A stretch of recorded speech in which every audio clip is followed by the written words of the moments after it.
ਕਿਉਂ ਅਮੀਰ ਅਮੀਰ ਹੁੰਦਾ ਜਾਂਦਾ ਤੇ ਗਰੀਬ ਗਰੀਬ। ਬਹੁਤ ਲੋਕ ਇਹ ਮੰਨਦੇ ਨੇ ਕਿ ਸਰਕਾਰਾਂ ਅਮੀਰਾਂ ਦੀਆਂ ਨੇ, ਗਰੀਬਾਂ ਨੂੰ ਲੁੱਟਿਆ ਜਾਂਦਾ। ਚਲੋ ਮੰਨਦੇ ਹਾਂ ਕਿਸੇ ਹੱਦ ਤੱਕ ਸਹੀ ਵੀ ਆ, ਪਰ ਮੇਰੇ ਅਕੋਰਡਿੰਗ ਇਹ ਸਪੈਂਡਿੰਗ ਹੈਬਿਟਸ ਪਰ ਡਿਪੈਂਡ ਕਰਦਾ।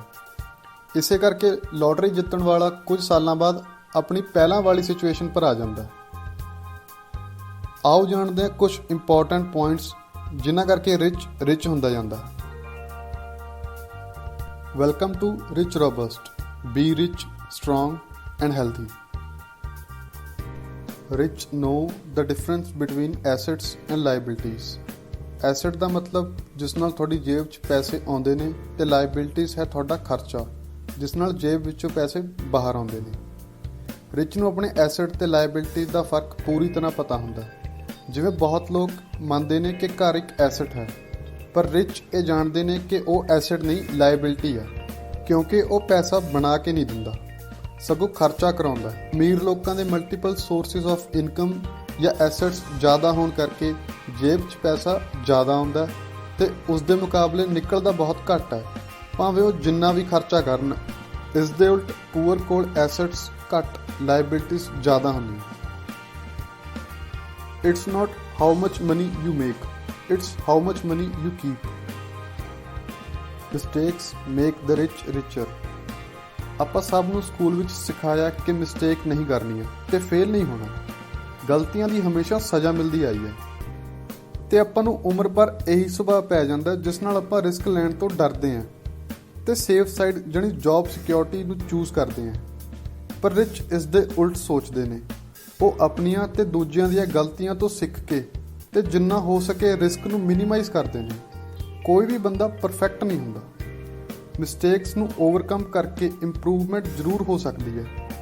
ਮੰਨਦੇ ਹਾਂ 10 ਵਿੱਚੋਂ 9 ਸਟਾਰਟਅਪ ਆਪਣੇ ਪਹਿਲੇ 3 ਸਾਲਾਂ 'ਚ ਹੀ ਫੇਲ ਹੋ ਜਾਂਦੇ ਨੇ, ਪਰ ਇਹੀ ਡਰ ਨਾਲ ਬਹੁਤ ਲੋਕ ਟਰਾਈ ਹੀ ਨਹੀਂ ਕਰਦੇ, ਪਹਿਲਾਂ ਹੀ ਹਾਰ ਮੰਨ ਲੈਂਦੇ ਨੇ।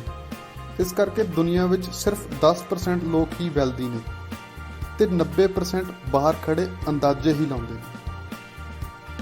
When you come to the boundaries of what you know, it's time to make some mistakes. Crashes make the rich richer. Crashes ਜਾਣੀ ਰਿਸੈਸ਼ਨ, ਡਿਪਰੈਸ਼ਨ। ਕੋਇਨ ਟੌਸ ਕਰਨ ਤੋਂ ਇੱਕ ਆਮ ਇਨਸਾਨ ਨੂੰ ਹਮੇਸ਼ਾ ਉਹਦੇ ਦੋ ਪਹਿਲੂ ਹੀ ਨਜ਼ਰ ਆਉਂਦੇ ਨੇ, ਹੈਡਸ ਜਾਂ ਟੇਲਸ, ਜਾਣੀ ਮਾਰਕੀਟ ਗਿਰਦੀ ਤੇ ਮਾਰਕੀਟ ਚੜ੍ਹਦੀ। ਪਰ ਰਿਚ ਹਮੇਸ਼ਾ ਕੋਇਨ ਦੀ ਤੀਜੀ ਸਾਈਡ, ਐਜ ਨੂੰ ਪਲੇ ਕਰਦੇ ਹਨ। ਚਾਹੇ ਕੋਇਨ ਕਿਸੇ ਪਾਸੇ ਵੀ ਗਿਰੇ, ਉਹਨਾਂ ਨੂੰ ਦੋਨੇ ਸਾਈਡ ਤੋਂ ਫਾਇਦਾ ਹੁੰਦਾ ਹੈ। ਤੇਜ਼ੀ ਵਿੱਚ ਉਹ ਆਪਣੇ business, real estate, stocks high rate ਤੇ ਵੇਚ ਕੇ ਪ੍ਰੋਫਿਟ ਜਨਰੇਟ ਕਰਦੇ ਹਨ ਤੇ ਮਾਰਕੀਟ ਗਿਰਦੀ ਵਿੱਚ ਇਹੀ ਬਿਜ਼ਨਸ, ਰੀਅਲ ਏਸਟੇਟ, ਸਟਾਕਸ ਲੋ ਪ੍ਰਾਈਸ ਤੇ ਖਰੀਦ ਲੈਂਦੇ ਨੇ, ਕਿਉਂਕਿ ਉਹ ਇੰਨਾ ਕੈਸ਼ ਰਿਜ਼ਰਵ ਰੱਖਦੇ ਆ ਜੋ ਮੰਦੀ ਦੌਰਾਨ ਇਨਵੈਸਟ ਹੋ ਸਕੇ।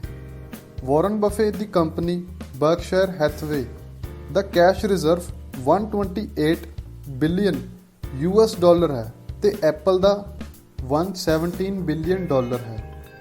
ਰਿਚ ਮੰਦੀ ਦੌਰਾਨ ਓਪਰਚੁਨਿਟੀਜ਼ ਨੂੰ ਮਿਸ ਨਹੀਂ ਕਰਦੇ। ਮਾਰਕੀਟ ਹਾਈ ਵਿੱਚ ਰਿਚ ਆਪਣੇ ਪ੍ਰੋਡਕਟਸ ਤੇ ਸਰਵਿਸਿਜ਼ ਹਾਈ ਪ੍ਰੋਫਿਟ ਤੇ ਸੈਲ ਕਰਦੇ ਨੇ, ਕਿਉਂਕਿ ਤੇਜ਼ੀ ਦੌਰਾਨ ਲੋਕਾਂ ਦੀਆਂ ਜੇਬਾਂ ਵਿੱਚ ਪੈਸੇ ਹੁੰਦੇ ਨੇ ਤੇ ਮਾਰਕੀਟ ਡਾਊਨ 'ਚ ਉਹ ਬੈਂਕਰਪਟ ਹੋਈਆਂ ਕੰਪਨੀਜ਼, ਲਾਸ 'ਚ ਗਏ ਬਿਜ਼ਨਸਿਸ, ਮੈਂਸ਼ਨਸ, ਐਗਜ਼ੋਟਿਕ ਕਾਰਸ ਬਹੁਤ ਹੀ ਸਸਤੇ ਭਾਅ ਵਿੱਚ ਖਰੀਦ ਲੈਂਦੇ ਨੇ। Be fearful when others are greedy and greedy when others are fearful.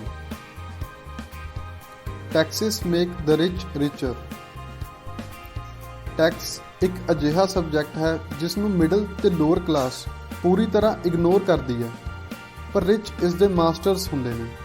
Middle ਤੇ ਲੋਅਰ ਕਲਾਸ ਨੂੰ ਟੈਕਸ ਇਨਕਮ ਬੇਸਿਸ ਤੇ ਭਰਨਾ ਪੈਂਦਾ ਹੈ ਤੇ ਰਿਚ ਹਮੇਸ਼ਾ ਪ੍ਰੋਫਿਟ ਤੇ ਟੈਕਸ ਭਰਦੇ ਆ, ਜਿਸ ਨੂੰ ਸ਼ੋਅ ਕਰਨਾ ਉਹਨਾਂ ਦੇ ਹੱਥ ਵਿੱਚ ਹੁੰਦਾ, ਕਿਉਂਕਿ ਜੇ ਉਹ ਆਪਣਾ ਪ੍ਰੋਫਿਟ ਰੀਇਨਵੈਸਟ ਕਰ ਦੇਣ ਤਾਂ ਉਹਦੇ ਪਰ ਟੈਕਸ ਨਾ ਮਾਤਰ ਹੁੰਦਾ।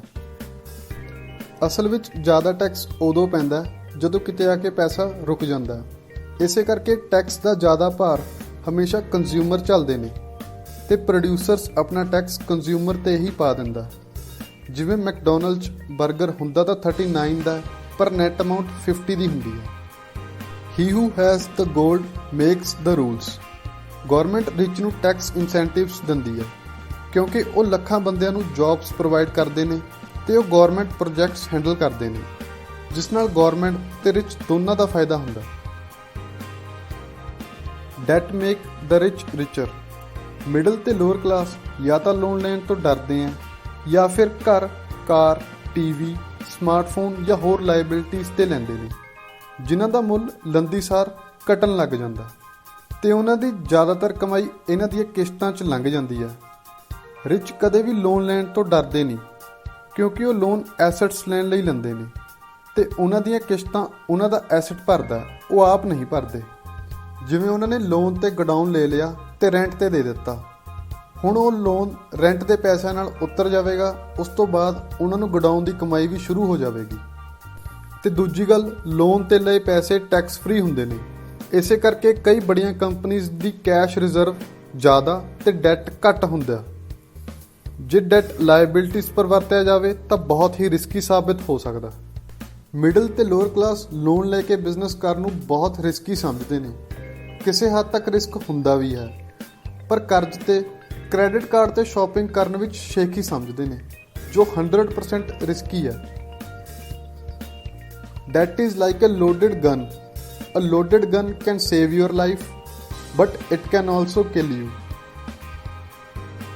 ਦੋਸਤੋ, ਇੱਕ ਸਿੰਪਲ ਜੀ ਗੱਲ ਹੈ, ਜੇ ਕਿਸੇ ਦੀ ਸਾਰੀ ਇਨਕਮ ਫਜ਼ੂਲ ਖਰਚਿਆਂ 'ਚ ਲੰਘ ਜਾਂਦੀ ਹੈ ਤੇ ਉਸ ਨੂੰ ਆਪਣੇ ਖਰਚੇ ਘਟਾ ਕੇ ਸੇਵਿੰਗ ਨੂੰ ਇਨਵੈਸਟ ਕਰਨਾ ਚਾਹੀਦਾ। If you are buying things you do not need, soon you will have to sell things you need.